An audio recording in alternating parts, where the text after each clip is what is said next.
When he touched the young woman's shoulder, a serpent bit his hand. Medusa, frightened, turned, and the two youngsters looked at each other. The young Iphicles became a stone statue. In despair, Medusa wept, embracing the statue of her best friend. Not wanting to hurt anyone else, she ran away, but during her escape, she was sighted by some residents of the city. Those who looked into her eyes became petrified. People told each other about that horrible snake-haired creature. A group was assembled to hunt the creature. These men were found days later, completely petrified and with terrified expressions. Medusa had no intention of hurting anyone. She simply wanted to defend herself from unfair aggression. She decided to hide in a region that had been abandoned by its inhabitants for centuries. There, she found an ancient temple in ruins, which she turned into her hiding spot. Many warriors attempted to capture the Gorgon for glory, but none ever returned.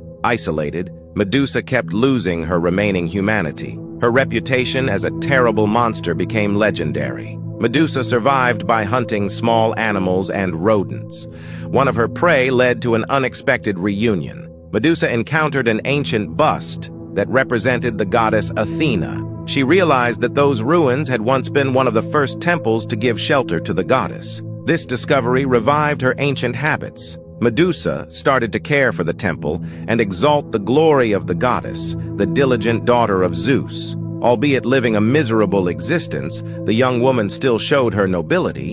In her heavenly residence, the goddess did not fail to notice the honorable acts of her former priestess. She realized that Medusa's actions could not be justified by vanity, since no one could witness those acts. Athena felt sorry for having enforced such a cruel punishment. While conducting one of her many rituals, Medusa heard the steps of another invader. Medusa's bestiality re-emerged, and she prepared to face another opponent. The daring warrior walked cautiously into the creature's abode. While she prepared the ambush, sneaking close to the warrior, she was stunned when she noticed that he was carrying Athena's shield, the sacred aegis that had once belonged to Zeus. Athena's shield was so polished that it reflected like a mirror, and using the reflection, the warrior realized that the monster was behind him. With a sharp blow, the young warrior severed Medusa's head from her body. Medusa was dead, and her blood kept dripping to the ground. The warrior, anonymous until that point, would go down in history under the name of Perseus. After completing his labors, Perseus returned to Athena her aegis and also gave her Medusa's head. What few knew was that Medusa carried Poseidon's divine seed, and from her blood, Chrysaor was born, the warrior of